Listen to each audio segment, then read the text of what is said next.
Well, welcome to 10-Minute Record Reviews, episode 49, and today we're going to talk about the Allman Brothers' 1973 release, Brothers and Sisters, an absolute classic of Southern rock and a classic in rock history as well. So this is the first U.S. pressing. It's got an absolutely beautiful gatefold cover with including a picture of the band and all of their friends and relations, quite literally, at their communal farm hangout, and with band members, including deceased band members' children, featured on the cover. So this is the fifth release and their fourth studio release. Their debut had done reasonably well. Idle Wild South was a great album, but didn't necessarily capture the critical imagination. It has done in retrospect. Their live album is a classic, which is still widely talked about, collected, and is a kind of a cultural reference point almost. And then Eat a Peach which is the one which comes out very shortly after Duane Allman's death in '71, is both commercially and critically acclaimed. But again, it's just still this period of huge turmoil. So Duane dies in the fall of '71 in a motorbike accident, and they retreat to this communal farm, which they had wanted to do for a long time. And Barry Oakley, who's one of the founding members, and again, one of the driving forces of the original band, is hugely depressed about Duane's death. Recalling too, the band had huge and long-standing struggles with substance abuse. At one point, they were all using heroin.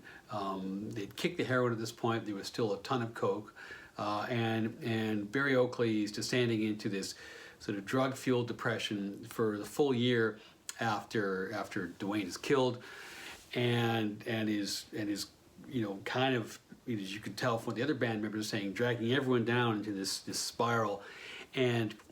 And then just about a year after Duane died in a motorcycle accident, then Barry Oakley also dies in a motorcycle accident.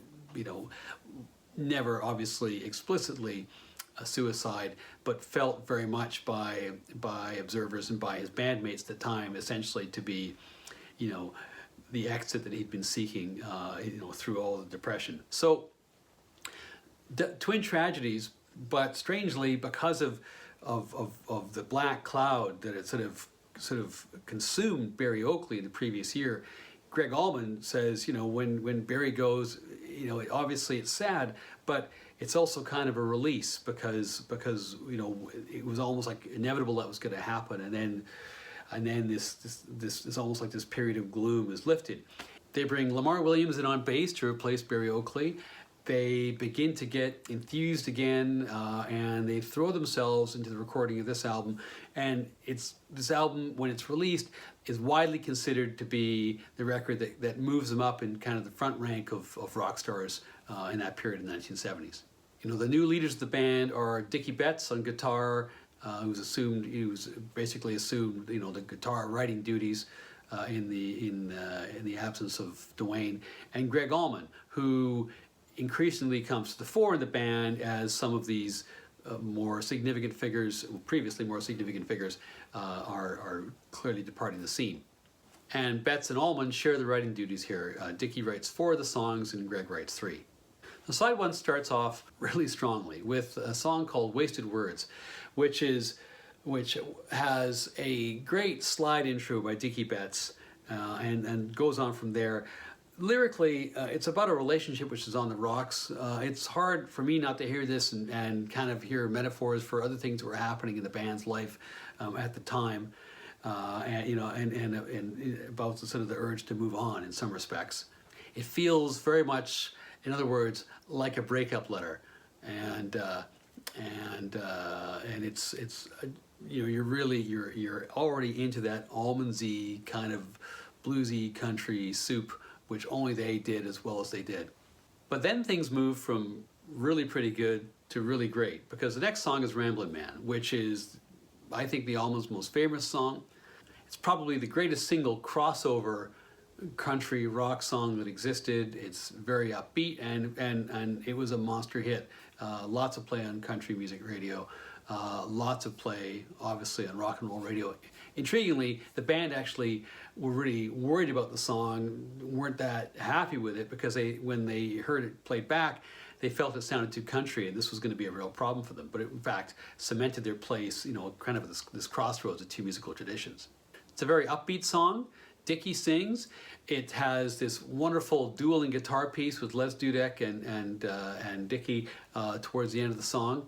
The interesting thing about this was that Barry Oakley, before he died, was really quite pissed off with Les Dudek having a guitar piece in the song. Les Dudek being session player who was playing, because he felt it was too close to Duane's sound and it was disrespectful and so on. Anyway, there it is. It's on the record, and it's a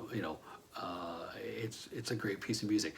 It's kind of interesting how the Allmans, despite the loss of two of their major pieces of their sound, their lead guitarist and their bass player, really have a great continuity of sound and musicianship all the way through their, the first sort of 10 years of their tenure, despite the musical changes. And then we've got Come and Go Blues, which is much more of a straight-up blues song, as the name would suggest. And of course, as a blues song on an Allman Brothers record, you've got Greg Allman singing. It's got a great little intro by Greg. It is, again, a blues song, but it's got a really funky feel to it. It's also got a great rocking chorus with these sort of power chords that are bang, bang, in the middle of it. Like the energy level just keeps getting amped up throughout this song. It's got a nice solo by Greg, and then two-thirds of the way through you have a key change which leads into kind of a complex little guitar solo. It's this is a sophisticated piece of songwriting, this song as well, I think. And then the album side closes out with Jelly Jelly, which is another blues song. It's got it's great interplay between Dickie's guitar and Greg's voice. It's a slow blues. The lyrics are actually lifted, from traditional blues songs. Lifted, I guess, being the operative term, and thematically, well, who knows? But Jelly Jelly, I do understand, is a slang term for vulva. So make of that what you will. Anyway, it's a strong ending to what is a remarkably strong album side. Side 2 kicks off with Southbound, which is a Dickie Betts song. Great upbeat tune about going home, see my baby, sorry for being away. Classic themes. It's got the whole band is really clicking on this. It's got this great ascending 1-4-5 riff from Greg during the chorus, and then these sort of dueling solos from Dickie and Greg throughout. So great song. Then we're on to Jessica, which is another Dickie Betts song, which is about his baby daughter. This is more than just an instrumental. It's a really great jam, and there were a lot of jam songs on early '70s records that were just kind of filler. This is completely not. This is a much more complex song, a very interesting song, a very infectious song. My favorite part of it is kind of the change up in the middle of the song, where there's this great little riff before Greg comes in to improvise. And from there it only builds energy and intensity. Dickie took a real perfectionist attitude to this song and redid his solos again and again and again. I have to say, as much as I love this song, I think they got a little bit carried away, which is always a danger in a jam song, because all you're left with is the music. So the music had better be really, really strong if that's all you're going to hear on a rock song. And for my money, this goes on just a little bit longer. I'm sure some fans of the band wish this were 50 minutes long. I think one of the only pieces of criticism that you could offer this album is that this song could have been a little shorter. And then the album concludes with yet another Dickie Betts song, another blues, Pony Boy Blues, which is, not what you're thinking. It's got this wonderful national steel playing, which just sets the tone. It's all acoustic. Lamar's playing an upright bass here. The drums are actually not drums. The percussion sound is from banging a piece of wood on the floor. And it's actually, well, it's not autobiographical, but it's a personal song from Betts about his uncle who used to go out and go drinking and get lost his way home, but his horse would know the way home, so he just trusted his horse to get him home after he was drunk. So overall, I give this album 4.5 out of 5 stars. This is the album which really, after their ups and downs and serious downs, really cements them as major stars.